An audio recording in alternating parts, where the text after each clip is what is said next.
The moods turned sour in Madrid, with riot police charging out of their fortified positions around the Spanish parliament and plowing into a vast crowd of protesters. Flocking to the capital from all across Spain, tens of thousands of demonstrators have joined a rally to express their anger with the government.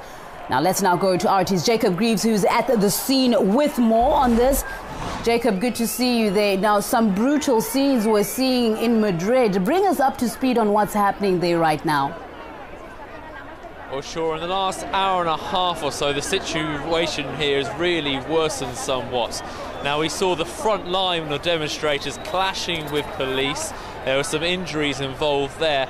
After an ambulance had to fight its way through this amassed crowd, we saw someone being taken away on a stretcher. We've also seen protesters pelting police with objects as well. And really, we got an impression of some of the panic felt by those demonstrators as police pushed them back. There are thousands of people here hemmed into a very small space, and when they're being pushed back, they've got nowhere to go.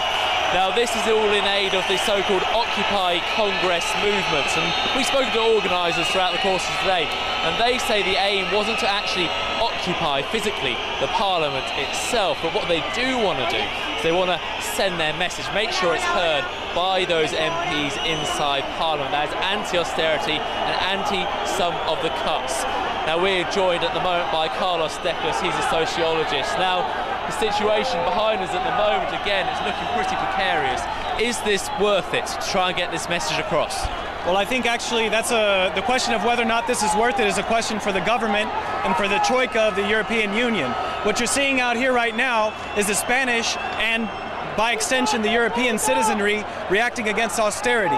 Now, austerity right now is at a level where it's affecting people's daily lives. It's affecting whether or not people can get medical attention. It's affecting whether or not people can advance socially through education and social progress. What you're seeing is a country where an entire generation is being relegated to a class of immigrants, people that have been invested in with public money to be educated are now going to move out and generate wealth in other countries. That's not a project for a country. Meanwhile, child poverty in Spain has increased exponentially. Just to stop you there, what can the government do right now to stop this sort of anger? I think the first thing that the government can do is call for a referendum on paying back the debt and on the constitutional amendment that they made. It's no mistake that these people are gathered here today to talk about the Constitution of Spain, a constitution that has been around since the transition from the Francoist government and was always said that it couldn't be touched, that it was the basis for what Spain is today. But they did change it without a referendum or even consulting citizenry or submitting it to public debate to pay back an illegitimate debt taken on by the private sector. Okay, thank you very much, Carl. I was going to have to stop you there. Now, as this protest continues, some of the anger's being built up by the jobless rate. You're looking at unemployment in this country, the highest in the Eurozone, about 25% of the population. That's particularly hitting the young, those aged below 25, and we're seeing them really out in force here at the moment today. And we are hearing at the moment that potentially there will be an announcement on the budget for next year being announced later this week, and there may actually be a stop when it comes to any more cuts to healthcare, to education, those that have really riled a lot of public anger in the last couple of months. Right, thank you for that. Jacob Greaves, who's in Madrid right now, our RT correspondent, giving us the latest on what's happening on the ground in Madrid.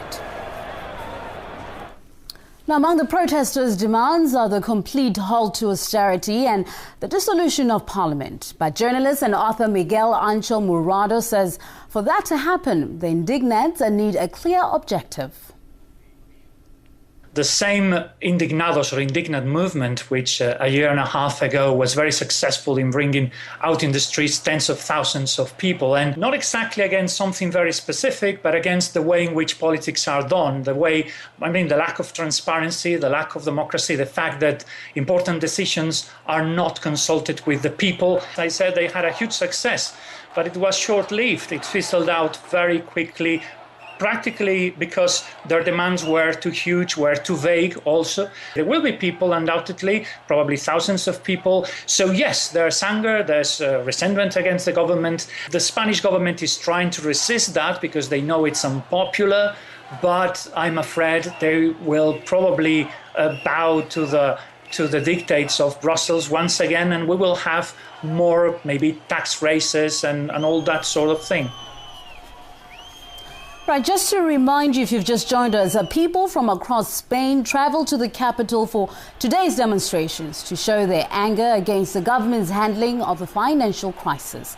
Thousands of protesters from across Spain have surrounded the country's parliament, chanting and jeering at passing deputies. They're voicing their anger against the government's anti-crisis policies, namely drastic cuts and a soaring jobless rate. Among people's demands are a complete halt to austerity and the dissolution of parliament. Now, just to remind you, these are live pictures from Madrid.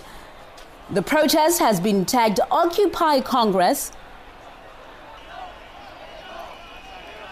Now, those pictures you're looking at just from a few minutes ago, where clashes had already broken out with protesters and the police, who are heavily armored, using batons and even making some arrests. At least 1,300 police are on duty at the Congress building right now. Now, Spain has, of course, seen the worst unemployment rate in the Eurozone, and the Spanish government is having to borrow heavily to cope with the effect of a recession and, of course, a collapsed property value. And people are feeling the heat. They're saying no more to these austerity measures.